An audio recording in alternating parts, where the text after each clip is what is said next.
Sunday morning at the Elevation House, one of the most fashionable modern churches in the city, was never quiet. The choir didn't just sing, they performed. And at the center of it all stood Daniel Kingsley, the choir master. Tall, charming, always dressed in fitted suits that made heads turn. Daniel wasn't just leading the choir, he was the choir. His voice carried authority. His smile carried secrets. But today, something was off. Backstage, tension was thick. "Why is she leading again?" hissed Vivian, adjusting her designer dress in the mirror. "Every Sunday, it's always Amara." "Because she thinks she's the best," Tonia replied, rolling her eyes. "And Daniel lets her." Across the room stood Amara, calm on the outside, but her eyes sharp. She knew they were talking. She always knew.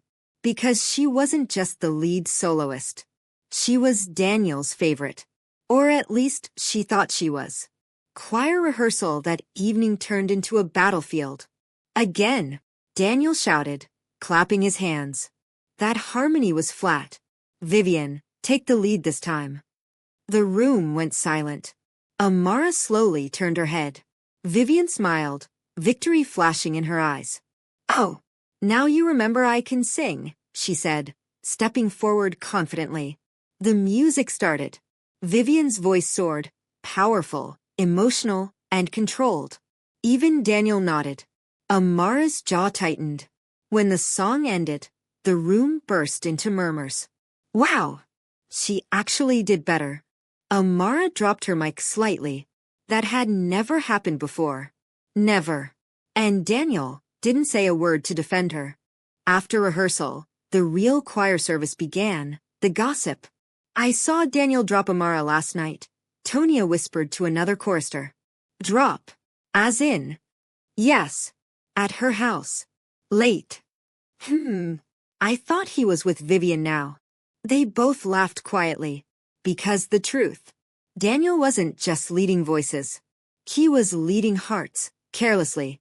Amara thought she was the only one. Vivian thought she was the new one. Tonia had her own history with him. And none of them knew the full story. The following Sunday was explosive. Amara came dressed to dominate, a stunning outfit that made heads turn the moment she stepped in. Vivian arrived too, even more dazzling. The choir stand looked like a fashion runway. But beneath the beauty was war.